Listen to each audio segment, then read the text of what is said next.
Mike Patterson here, and I'm live with Rodney Smith, a future Euclid graduate. A guy who just got his associate's degree in applied science and electrical engineering. Yes, sir. Yep. Rodney, I'm understanding you live in Euclid now. First, just talk to me. What does that mean to you to be able to get your degree in that just so early? It just means a lot. I just been working since I was 14 trying to get this degree. And now that all the hard work is paying off, I'm experiencing the repercussions of everything. Everybody giving me love. Now I got it all down, but it was a challenging journey. But finally, it's all over. I'm gonna miss Euclid most definitely. I'm proud to be an alumni, and yeah. You said 14. Yeah. Talk to me about that. Like, what was the whole decision in the process of you just deciding, like, man, I gotta do this? Like, just talk to me about that whole process. Well, my mom, she's a double graduate from Ursuline College. She got her master's degree, and she just wanted me to strive to be the best in everything. And at an early age, I already had, that mindset of wanting to be involved with technology. So, as well as already wanting to push myself in the school system that I was at, because Euclid, they didn't give me a challenge in the regular classes, so I wanted to be more developed in the college classes and pursue my degree. So, what exactly do you want to do, like, in technology? What do you know? Do you have any idea at all? Well, there's a big spectrum in the electrical engineering technology degree.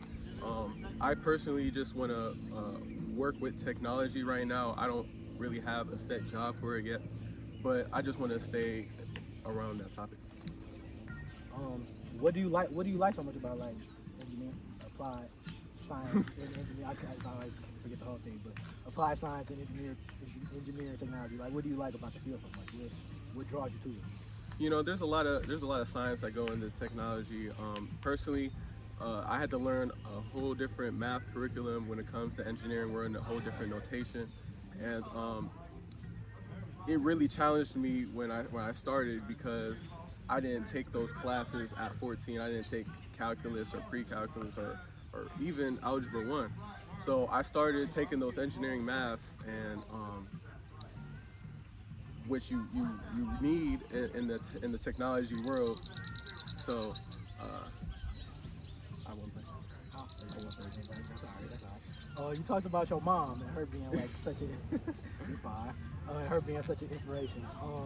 Does that kind of like add any, like, a burden of pressure on you, like, to know obviously she was pushing you, but to know that she's like the higher expectations, did that bring any type of pressure on you at all? Do you feel like, how did you handle that? It always brought pressure, but at the end of the day, after experiencing and growing up, I understood that she always wanted the best for me. And throughout the years, all I can say is that I'm really grateful that she pushed me at that younger age. And in the future, when I do become successful, all my flowers are just going to be given to her. You gotta love that. I know you live in Euclid now, but, like, where did you grow up? You grew up in Euclid? Yes, sir. You grew up in Euclid? Yeah. Okay, so you always grew up in the Euclid school system. Like you said, you've been in Euclid your whole life, so yes, sir. You was looking for more of a challenge. You said, speaking of challenges, I know you play basketball as well. I'm chasing a college degree. Trust me, I'm chasing a college degree right now, and it's hard enough without playing basketball. You doing that in high school, while playing basketball, while just doing everything, trying to uphold your social life, everything. Just how were you able to balance that? Just everything. Because obviously it took a lot of time, a lot of dedication. For me, it was a no-brainer, because within all the college work and everything, I needed an outlet. So I've been playing basketball since I was 8 years old, AAU basketball all year long. And when it came to high school, it was a no-brainer to play for the team. I was also the captain on the soccer team, and I played viola in the orchestra. So while being the orchestra president, so it was a lot. It was a lot of work, but I'm glad to have experienced that with Euclid, most importantly, even though I was pursuing my degree at Tri-City. You talk about being at Euclid and how they didn't necessarily push you before you chasing your degree. Do you feel like you would like do things differently if you know everything you know? Would you do it differently, go somewhere else, or would you stay the course and stay in Euclid? Well, you know, the thought of going to a different school has always, you know, hit my mind. But some people don't have the opportunity or like the situation they're in. They just can't leave the district that they're in. And for me, I did go to a private school, Cornerstone Christian Academy. I went there till I was in 3rd grade, and it just, my mom was working hard to pay for me to go there, and it just went to a point where she couldn't do it anymore. And for me to go to Euclid and still excel, that just means a lot to me and my family. I mean, you're graduating today. Yes, sir. I mean, how has it hit you yet? I mean, has everything hit you yet? Not really. No, maybe. Not yet. I'm going to be speaking at the ceremony, and I think it's going to hit me right then and there. Right when I walk off that stage, right when I get my diploma, it's all going to hit me. You know, me and my friends, they don't see me as a very emotional person, but when it's all said and done, and everybody's going off to college, it's definitely going to hit me. Yeah. Talking about college, I mean, where you plan on going for your 4-year? I'm going to Cleveland State's Mandel Honors College. So they gave me a tuition-free scholarship. So I will be going there trying to pursue my bachelor's degree, which I only have 2 years left since I have my associates already. And I'm looking to be one of the first people to get a master's in electrical engineering technology, which people have yet to do at Cleveland State. Wow. So people have yet to do that? Yeah. At Cleveland State? Right. I mean, I'm aware that you're the youngest. You are the youngest in the department, and I try to see you to get a degree. Yes, sir. I mean, just talk to me about that. What did that mean to you? I was always, in college, I was always in a setting around older people. I will say at the start, it was a little weird for me because when I would ask for help, they sometimes would think they knew more than me at times. So I definitely won't take that experience for granted, because there are some people that is so smart and they taught me and helped me. As long as my professors that was patient with me, trying to help me grasp the curriculum, I owe all my thanks to them. Did it ever feel like did it ever feel weird or awkward, just like obviously being a teenage kid in college classes with grown-ups? I mean, some guys 20s, 30s, some guys in their 40s. I mean, how did that feel? Like, how was that whole experience? Yeah, at Tri-C, it's literally the home of anybody can get their degree. So people at all ages. I had a class with a 50-year-old. He was smarter than me still. He was trying to get his degree. But you know, I just grew comfortable in that setting, and now I really appreciate all the help that they gave me, because I can be as comfortable as I can be at Cleveland State now. It's just gonna be like another year of school, going back into it. So I'm real pumped for that. I mean, as hard as getting a degree is, especially at a younger age, was there any point in time where you were just doubting yourself, just like, man, why am I even doing this? Like, like any point in time? No, maybe. There was one class. That one class was physics, the worst class of my life. I was actually one of 5 people to pass that class, and you know, it kind of humbled me, because my head was so big around I'm gonna continue to get, you know, straight A's and everything. It humbled me because I had a huge ego at the time, most definitely. But I'm appreciative of that experience, to be able to still prevail in that tough setting. And of course, you're always going to have doubts, but when you have the people around you in your life that's going to push you to be better, always going to say that you can do something you don't think you can, just like my mom and my close friends around me. You got any siblings? Yes, I do. Younger, older? I'm the youngest in my household. I mean, I'm the oldest in my household. Oldest of 5 kids, so I have 4 younger siblings. So I mean, I'm glad you. How does that affect you? Just knowing that I mean, because when you're the oldest, especially out of so many siblings, you're expected to be the role model. You're expected to set the example. So obviously you're doing a good job of that. How? Just talk to me about that a little bit. That expectation. How did you go about that? Knowing that you have people counting on you. Without with all the pressure of being in college and all that, you also have to be a good role model for your younger siblings. Knowing that I'm the youngest in the house, knowing that I'm the oldest in the household, I have to be able to create that image of what you can do. There's a lot of people that always talk about what you can do or what's hard to do, and I'm just showing them and being a great image to where if you put your mind to something, you can always do it. What does that mean to you to be able to be such a great image for your younger sisters and siblings?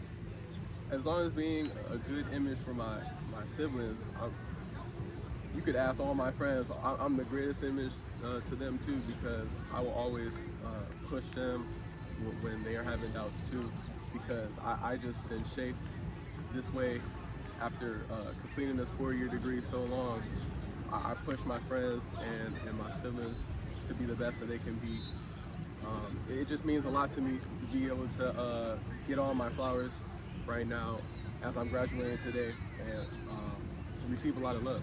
Now correct me if I'm wrong, you said you were the captain of the soccer team. Yes, sir. And you said you were the president of The orchestra.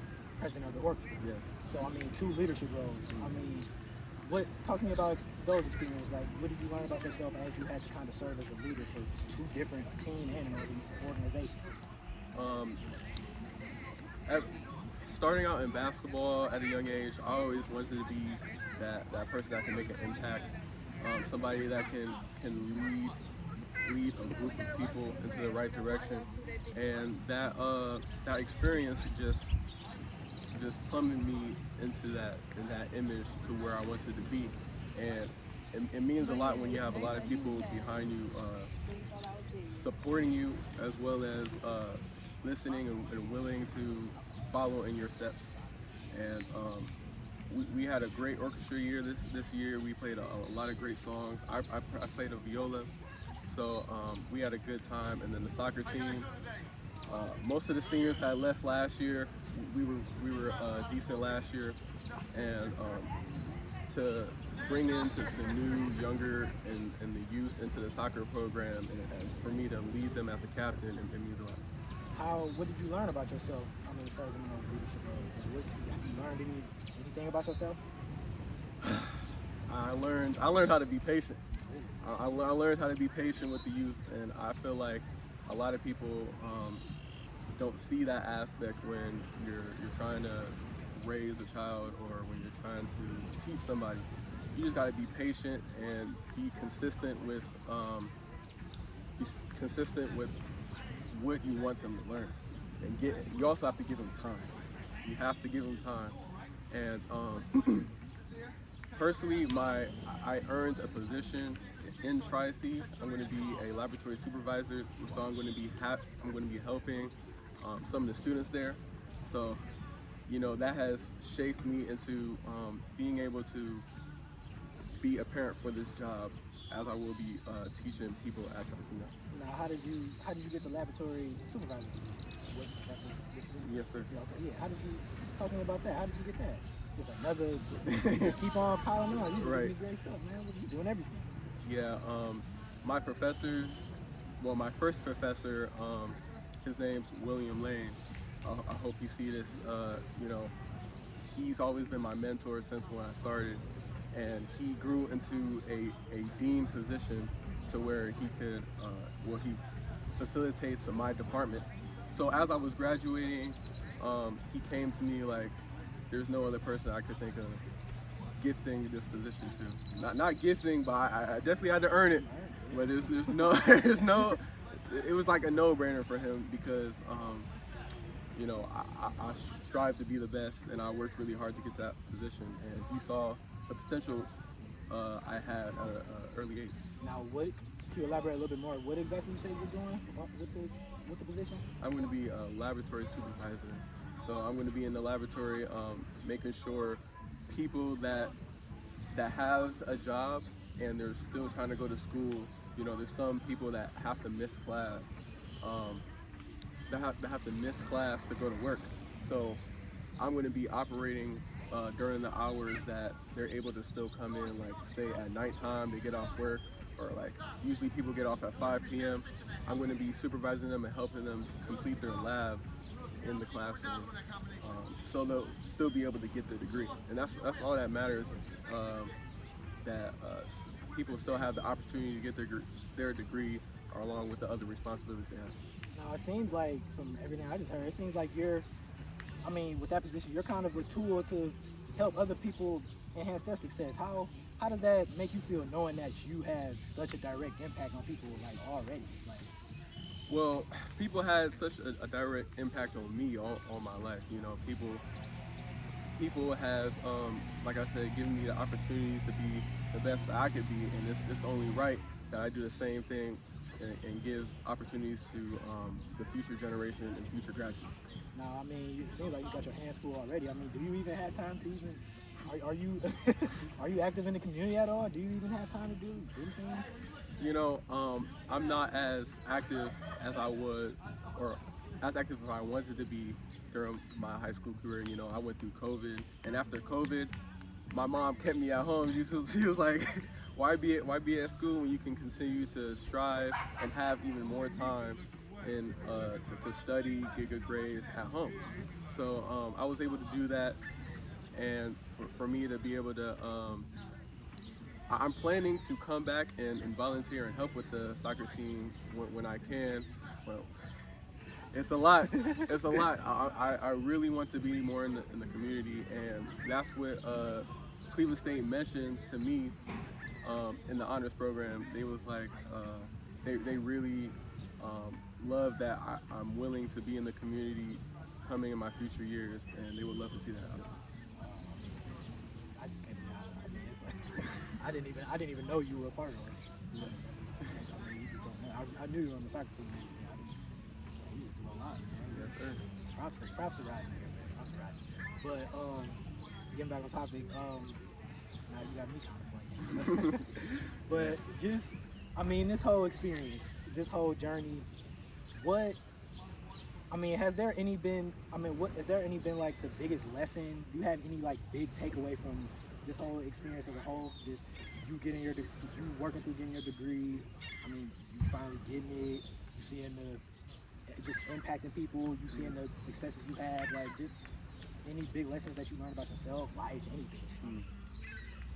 One thing that stand out throughout my life, in the basketball setting, people won't know how much work you put in behind the scenes, and that really relates to me, because during COVID, everybody was at home. Maybe some people was, taking school like it was just like a breeze through the city.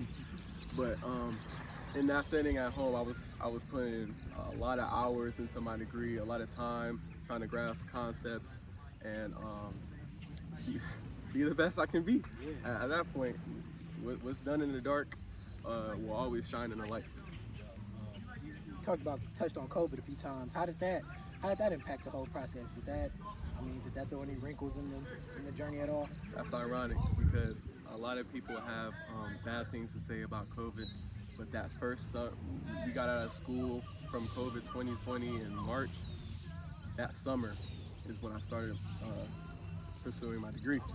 So I started that summer, and as an engineer, you have to be a parent in the classes, even if COVID was going on. So I started going to the campus all the way out in Parma. My mom used to drive me every morning before she had to go to work, and little stuff like that. I'm just so appreciative of now that I'm now graduating and everything. And, yeah. Just having so many people behind you, so much support behind you, how does that make you feel? Just knowing that so many people just want to see you succeed, just want to push you to be the best, and just see you be your best self. It makes me feel great, Even if I didn't get the degree, I still feel accomplished, Having so many people behind me, ready to support me. Even when I'm having doubts, like many of my friends, I used to tell them, like, this homework, this calculus is is killing me. This calculus is killing me. And most of my friends, another graduate that I'm speaking with after graduation today, she's a math wizard. Her name's Tony Kincaid. In the math world, she helped me a lot when I had questions. And you know, I'm mentioning her, but it's really all of my friends that really have helped me with this journey. So I feel like people can has their own strengths and weaknesses, and I feel like if you use those strengths and weaknesses within a group of people, all of you guys are going to be striving to be the best and succeed in life, and that's what most of my friends are doing. 3 of my friends is already college graduates just like me. I mean, we touched on a few of them, but any more like when you do have free time? I mean, what do you do in your free time? Any hobbies? What else? What do you just chill? I sleep.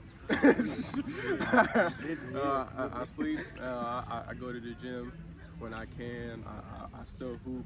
You know, this is my last year at AAU, so it's my last year trying to get to travel with the team.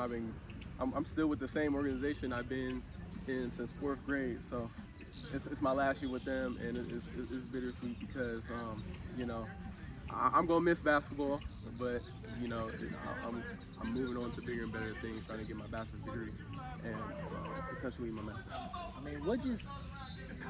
I mean, I feel like, with the few stumps in the road and just a long process to how all the commitment, what just keeps you going? What is there anything specifically that, like, anything that you could just point to that just has kept you going through this whole process? Well, it's just been motivation to give not only me but the people around me and my family a better life. You know, being in Euclid, it may seem like we're technically considered the suburbs, but you know, my mom has dreams of traveling the world and along with my family, and I can't wait to travel in the summer with my friends. That's my plan right now before they go to college. So just pursuing and being motivated to give myself a better life and comfortable life, but not only that, but my family. And just to touch on that a little bit more, 10 years from now, what is quote unquote a better life? What is the better life for Rodney? Give me a little look into that. Give me a text. I don't want to worry about bills. I don't want to be in debt, and I just want to be happy. Most importantly,